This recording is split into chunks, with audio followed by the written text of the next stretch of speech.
हम लोग विगत 3 वर्षों से इस उम्मीद में बैठे हुए हैं कि हम लोग का विज्ञप्ति आएगा और हम लोग स्कूल में ज्वाइन करेंगे। मतलब सिस्टम सड़ गया है, पूरा सिस्टम सड़ गया है। हम लोग बीएड करके सीटेट क्वालिफाई करके आज बैठे हुए हैं, लेकिन आज हम लोग को स्कूल में रहना चाहिए। हम लोग आज सड़कों पे भटक रहे हैं। शिक्षा मंत्री जो हैं वो शिक्षा व्यवस्था पर बात नहीं करते हैं। इससे दुर्भाग्यपूर्ण बात बिहार के लिए क्या हो सकती है? बल्कि मेरी ज़िंदगी से जुड़ा हुआ जो ज़िंदगी है, मेरी बहन का, मेरे माँ पिताजी का, कहीं ना कहीं वो सारे लोग स्ट्रगल फेस कर रहे हैं और इसके पीछे जवाबदेह सिर्फ गवर्नमेंट है। शिक्षा मंत्री हमारे बोलते हैं कि 16 करोड़ वाले से मांगिए भाईजान, तो सही हम भी बोल देंगे कि भाईजान हम 16 करोड़ वाले को दे देंगे, आपको नहीं देंगे अगर उस समय बहाली निकालिएगा तो।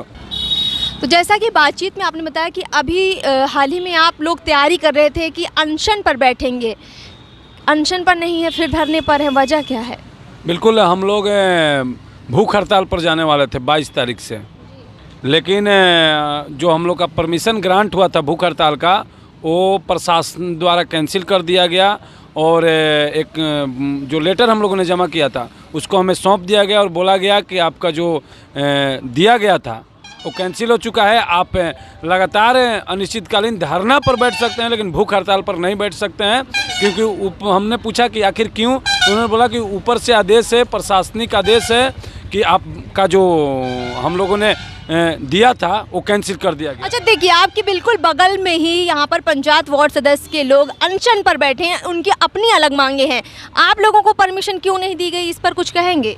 देखिए, उन लोग का भी हम लोग देख रहे हैं, कोई पूछने नहीं आ रहा है। अभी तक देख रहे होंगे, आप आए होंगे तो एक भी एम्बुलेंस नहीं खड़ा है, जबकि नियम है कि भूख हड़ताल के लिए एम्बुलेंस, सर्जन और 2 कंपाउंडर और सलाइन का बोतल लेकर के मौजूद रहते हैं, बट ऐसा कोई व्यवस्था नहीं है। तो उन लोग का भी परमिशन शायद कैंसिल हो गया है, ठीक है। और हम लोग का यहाँ तक बात है कि हम लोग का बिहार का अभी सबसे बड़ा मुद्दा और ज्वलंत मुद्दा है कि 7वां चरण प्राथमिक शिक्षक विज्ञप्ति, और उन्हें डर है, सरकार को डर है कि अगर ये वैसे अभ्यर्थी हैं जो लाठी डंडा खा करके खून बहा कर भी यहाँ पटना से नहीं जाते हैं, तो ये एक बार अगर भूख हड़ताल पर बैठ जाएंगे तो मर जाएंगे, लेकिन बिना विज्ञप्ति का ये भूख हड़ताल नहीं तोड़ेंगे। इसी डर के चलते हम लोग का आवेदन जो है अस्वीकृत कर दिया जाता है। तो अनशन पर इसीलिए आप कह रहे हैं कि नहीं बैठने दिया जा रहा है। अच्छा ये बताइए, 2019 के आप लोग पास आउट हैं, 3 साल हो गए, 2 साल कोरोना में निकल गए, लेकिन 2022 में सरकार क्यों नहीं दे रही है नियुक्ति पत्र आप लोगों को? देखिए, सरकार असंवेदनशील हो गई है, क्लियर बात है। काहे कि देखिए, बिहार का सबसे बड़ा शिक्षक आंदोलन हम लोगों ने किया, फिर भी सरकार के कानों पर जू नहीं रहेंगा। सारी काम पूरा हो चुका है। शिक्षक बहाली का जो विज्ञप्ति आने से पहले जितना भी कार्य होता है, चाहे नियमावली का हो या फिर कोई भी रिक्ति की गणना का कार्य हो, सारा काम पूरा हो चुका है विभाग द्वारा। लेकिन चुनावी मुद्दा को लेकर यह पता नहीं क्यों सरकार इसको लटकाए हुए कह रहे कि ये सीटेट बीटेट का जो ये पूरा मामला है, इसको चुनावी रंग देने का इंतजार हो रहा है। बिल्कुल हो रहा है, चुनावी रंग देने का इंतजार ही तो हो रहा है। अगर चुनावी रंग देने का इंतजार नहीं होता तो अब तक हम लोग यहाँ गर्दनी बाग में नहीं बैठे रहते हैं। लगातार हम लोग 3.5 साल से तो कर ही रहे संघर्ष।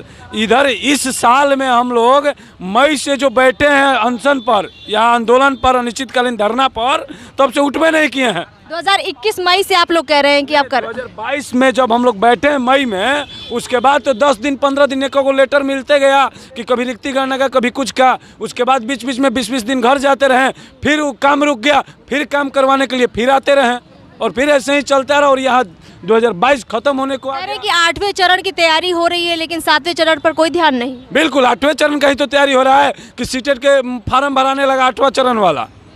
हम लोग का 7वां चरण का अभ्यर्थी 3.5 वर्षों से इंतजार कर रहा है, अभी उस पर कुछ हो ही नहीं रहा है।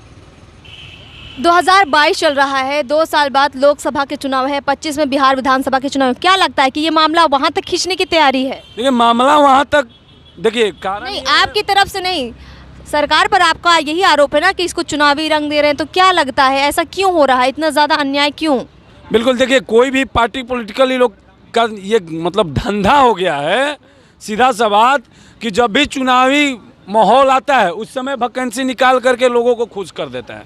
लेकिन अब जो भी बिहार है वो अनपढ़ बिहार नहीं है, वो सब समझ रहे हैं कि अब चुनाव के समय अगर बहाली निकालते हैं तो फिर आपको वोट नहीं मिलेगा जनाब। हम भी बोल देंगे भाईजान अगला को हम वोट दे देंगे, आपको नहीं देंगे। जैसे आप बोलते हैं ना 16 करोड़ से मांगिए भाईजान, शिक्षा मंत्री हमारे बोलते हैं कि 16 करोड़ वाले से मांगिए भाईजान, तो सही हम भी बोल देंगे कि भाईजान हम 16 करोड़ वाले को दे देंगे, आपको नहीं देंगे अगर उस समय बहाली निकालिएगा तो। नाम क्या है आपका? मेरा नाम मानस कुमार सिंह है। कहाँ से आते हैं आप? मैं भागलपुर जिले से हूँ। अभी तक आपके हाथ में नियुक्ति पत्र नहीं है, सबसे बड़ा नुकसान क्या हो रहा है आपको? अगर मैं ऑनेस्टली बताऊं तो मैंने जब सीटेट क्वालिफाई किया था 2019 में, तब मेरी उम्र जो है 19 ईयर्स थी और अभी देखिए 20, 21, 22 3 साल हो गया और मेरा प्लानिंग था कि मैं टीचर बनूं, साथ साथ मैं यूपीएससी का प्रिपरेशन भी जारी रखूं, क्योंकि स्कूल में पढ़ाने का बेहतरीन मौका मिलता है जिसमें आप ना केवल पढ़ाते हैं बल्कि आपका जो पुराना चीज़ है क्लास 5 to 10 का जो एनसीईआरटी है, जिसका कि एक बहुत बड़ा रोल है यूपीएससी के सिलेबस में, आपका वो भी कहीं ना कहीं रिवीज़न होता है। तो मेरा यही प्लानिंग था कि मैं गवर्नमेंट टीचर बनूँ और उसके बाद फिर साथ में यूपीएससी का प्रिपरेशन कंटिन्यू रखूँ। अभी क्या हो गया है कि हम लोगों का इधर ज्वाइनिंग भी नहीं हुआ है और जब घर पर बैठते हैं कि यूपीएससी का प्रिपरेशन करें तो पूरा 100% फोकस नहीं हो पाता है। कभी ध्यान आंदोलन, युवाओं को कहीं ना कहीं जो आगे की इंसान की प्लानिंग होती है उससे भटकाव हो गया है। बहुत भटकाव हो गया है। बहुत सारी घर की फैमिली रिस्पॉन्सिबिलिटी है जिसको भी टाइम के अंदर ही पूरा करना है। मैं अपने घर में अकेला बेटा हूँ, मेरे ऊपर बहुत तरह की जवाबदेही है। मेरा कैरियर है, मेरी छोटी बहन है, माँ पिताजी हैं और घर में अकेला कमाने वाला मैं ही हूँ। तो ये सारी चीज़ें हैं और सरकार को लगता है कि वो सिर्फ नोटिफिकेशन डिले कर रहे हैं। नोटिफिकेशन सिर्फ अगर वो डिले कर रहे हैं तो इससे ना केवल हमारा जीवन प्रभावित हो रहा है बल्कि मेरी ज़िंदगी से जुड़ा हुआ जो ज़िंदगी है मेरी बहन का, मेरे माँ पिताजी का, कहीं ना कहीं वो सारे लोग स्ट्रगल फेस कर रहे हैं और इसके पीछे जवाबदेह सिर्फ गवर्नमेंट है। बिल्कुल। तो जैसा कि इन्होंने बताया कि कितना ज़्यादा नुकसान इनको हो रहा है, इनका परिवार इन पर ही निर्भर है और ये निर्भर है सरकारी नौकरी पर। सरकार से उम्मीद है लेकिन अभी तक पूरी नहीं हुई है। आपका नाम क्या है? मेरा नाम एमडी जहांगीर है। कहाँ के हैं आप? हम बेगूसराय डिस्ट्रिक्ट से। बेगूसराय से। आपके जीवन में क्या कुछ बदलाव आ रहा है अभी तक सरकारी नौकरी नहीं लगने से? देखिए मैडम, जहाँ तक सवाल है, हम लोग विगत 3 वर्षों से इस उम्मीद में बैठे हुए हैं कि हम लोग का विज्ञप्ति आएगा और हम लोग स्कूल में ज्वाइन करेंगे। और जहाँ तक हम लोग का पढ़ाई लिखाई का बात है, हम लोग बीएड करके सीटेट क्वालिफाई करके आज बैठे हुए हैं, लेकिन आज हम लोग को स्कूल में रहना चाहिए, हम लोग आज सड़कों पे भटक रहे हैं। मान लीजिए एक आम जिंदगी कितनी प्रभावित हो जाती है। नॉर्मली इंसान सुबह उठता है, खाता पीता है, ऑफिस जाता है, घर आता है, परिवार के साथ समय बिताता है। ये ज़िंदगी से आप लोग कितना दूर हो गए हैं? देखिए, सबसे बड़ा है कि अपने परिवार को चलाने के लिए, उसको मेंटेन करने के लिए हम लोग को रोज़गार की आवश्यकता है, लेकिन इस रोज़गार के आलम में हम लोग बेरोज़गार बैठे हुए हैं। इससे मान चलिए हमारे गार्जियन जो होते हैं वो बहुत ही मेहनत करके हम लोग एक आशा उम्मीद के साथ पढ़ाते लिखाते हैं कि हमारा भी कल भविष्य होगा, हमारा बाल बच्चा का भी कुछ रोज़गार लगेगा, ये नौकरी होगी, लेकिन इस उम्मीद को हम लोग खो चुके हैं और हमारे माता पिता भी इस उम्मीद से नाखुश है कहीं कि सरकार की वजह से जो हम लोग का लड़का का रोज़गार नहीं लगा है या कोई जॉब नहीं कर रहे हैं, तो इस वजह से हम लोग को परेशानी उठानी पड़ रही है। आप मेरा भविष्य बनाइए, हम आपका भविष्य बनाएंगे।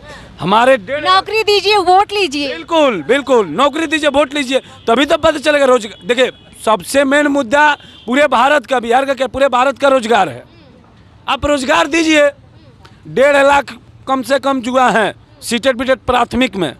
अब समझिए कि 1.5 लाख के परिवार में 5 को होंगे तो समझिए कि कितना सीट उड़ा ले जाएंगे। सीधी सी बात है, जो 1.5 लाख अभ्यर्थी आप बता रहे हैं, संख्या बड़ी संख्या में लोग हैं, और तो ये वोट पॉलिटिक्स, नौकरी के बदले वोट देंगे, ये कैसी पॉलिटिक्स है? बिल्कुल बिल्कुल। देखिए, ये आंकड़ा राजनीतिक आंकड़ा समझिए। वो लोग, उन लोग को ये आंकड़ा समझ गए ना जिस दिन, ये राजनीतिक आंकड़ा जो हम समझाना चाहते हैं उनको, क्योंकि हम भी अब आंदोलन करते करते करते करते इतना मंझ गए हैं कि हमको भी बहुत कुछ याद आने लगा है और बहुत कुछ समझने लगे हैं। तो अगर राजनीतिक आंकड़ा अगर विश्लेषण कर रहे होंगे तो इस चीज़ का विश्लेषण कर लें कि 1.5 लाख है, 1.5 लाख गुना 10, तो कितना जाएगा और कितना सीट आएगा।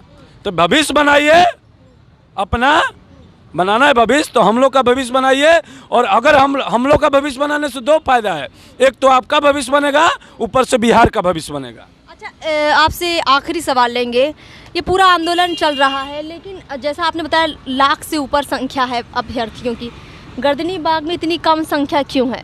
देखिए, बहुत लोग का आर्थिक स्थिति ठीक नहीं है, प्राइवेट स्कूलों में 6,000 8,000 पर पढ़ाते हैं। अच्छा। बहुत सारी महिलाओं को आना संभव नहीं है, पारिवारिक दिक्कत है, बहुत साथी हैं जो बाहर भी दिल्ली बम्बई कमा रहे हैं, क्योंकि बिहार में रोज़गार है नहीं। और तीसरी बात ये है कि यहाँ पर हम लोग का जो आंदोलन है वो कोई गारंटी नहीं है कि इस दिन तक ही चलेगा, इसलिए हम लोग रोटेशन वाइज लड़के को बुलाते हैं पूरे बिहार से। अच्छा, बारी बारी से सब आ रहे हैं? से नहीं तो आपको याद होगा कि 22 अगस्त कितने बच्चे आए थे, हजारों हजार की संख्या में डकबंगला चौराहा को। आज के इतिहास में राजनीतिक पार्टी का इतना जनाधार होता है, लेकिन 4 घंटा कोई भी ब्लॉक नहीं किया था डकबंगला को। लेकिन हम प्राथमिक शिक्षा का अभ्यर्थी बिहार के 4 घंटा ब्लॉक करके रखे थे और किसी प्रशासन में बल नहीं था कि हटा दे, और हम हटे।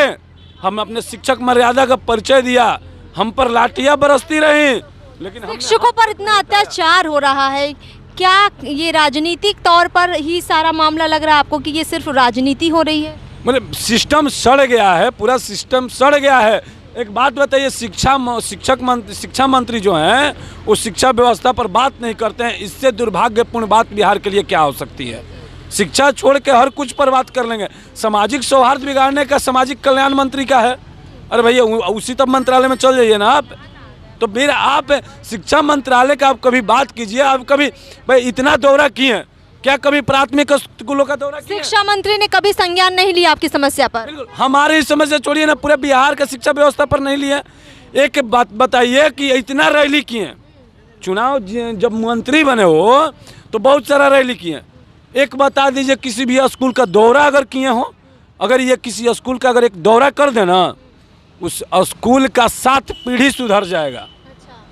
जैसे किसी गांव में मुख्यमंत्री का दौरा हो जाता है तो उस गांव का 7 पीढ़ी नस्ल सुधर जाता है। मतलब समझिए कि रातों रात सड़क बन जाएगा, बिजली आ जाएगा, सब कुछ हो जाता है। वैसे ही अगर एक विद्यालय का दौरा कर दे शिक्षा मंत्री ना, तो बिल्डिंग सुधर जाएगा, शिक्षक आ जाएंगे, बेंच कुर्सी आ जाएगा। अब समझिए कि उस विद्यालय का कायाकल्प हो जाएगा। तो ये क्यों नहीं दौरा कर देते हैं 2-4 गो स्कूल का, कम से कम 2-4 गो? यानी आप सीधे तौर पर एक तो अपनी बहाली की तो मांग कर रहे हैं, साथ साथ बिहार में जितने सरकारी स्कूल है वहाँ की व्यवस्था पर भी सवाल उठा रहे हैं कि मंत्री जी को चाहिए कि दौरा करें, कुछ सब सुधारे। बिल्कुल सुधारे, दौरा करना चाहिए भाई। आप शिक्षा मंत्री हैं, शिक्षा व्यवस्था का दौरा का, यूनिवर्सिटी में सेशन लेट है, कभी दौरा तो करें, कभी शिक्षा व्यवस्था का बात तो करें। अगर जिस दिन ये शिक्षा व्यवस्था और स्कूलों की बात करने लगेंगे ना, उस दिन बहाली ये दे देंगे। चलिए, आपसे काफ़ी हमने बातचीत की, आपने सब कुछ बहुत डिटेल में बताया, बहुत बहुत शुक्रिया हमसे बातचीत करने के लिए। तो यहाँ इस गर्दनी बाग के इस सड़क पर ये लोग बैठे हैं और इनका साफ तौर पर कहना है कि जब तक हाथ में हमारे नियुक्ति पत्र नहीं होगा हम उठने वाले नहीं हैं। रोटेशन पर आ रहे हैं, इसलिए हमारी लंबी लड़ाई चलेगी, क्योंकि हम 1 लाख से ज़्यादा की संख्या में हैं। अब इनका आंदोलन कितना लंबा चल सकता है ये आप इनकी बातचीत से समझ सकते हैं। तो फिलहाल हम लोग इस वीडियो को यहीं पर समाप्त करेंगे और आपसे ये ज़रूर कहेंगे कि C-TET B-TET अभ्यर्थियों की इस मांग को लेकर आपकी क्या राय है? क्या लगता है सरकार इनकी मांगों पर कोई ध्यान देगी? क्या इनको समय पर नियुक्ति पत्र अब दिया जाएगा? आपको जो भी लगता है कमेंट बॉक्स में ज़रूर बताइए। इस वीडियो को खूब लाइक कीजिए, शेयर कीजिए। अभी तक हमारे चैनल को सब्सक्राइब नहीं किया है तो सब्सक्राइब भी ज़रूर कीजिए। नमस्कार।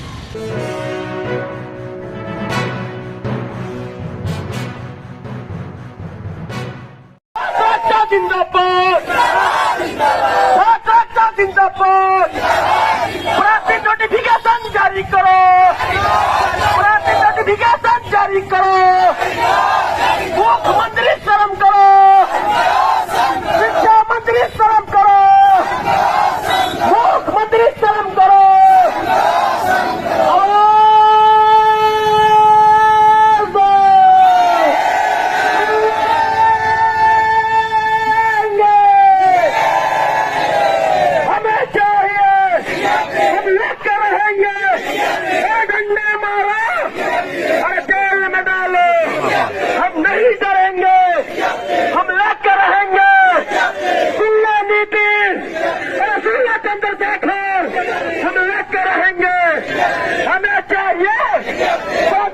जारी करो, प्राथमिक नोटिफिकेशन जारी करो।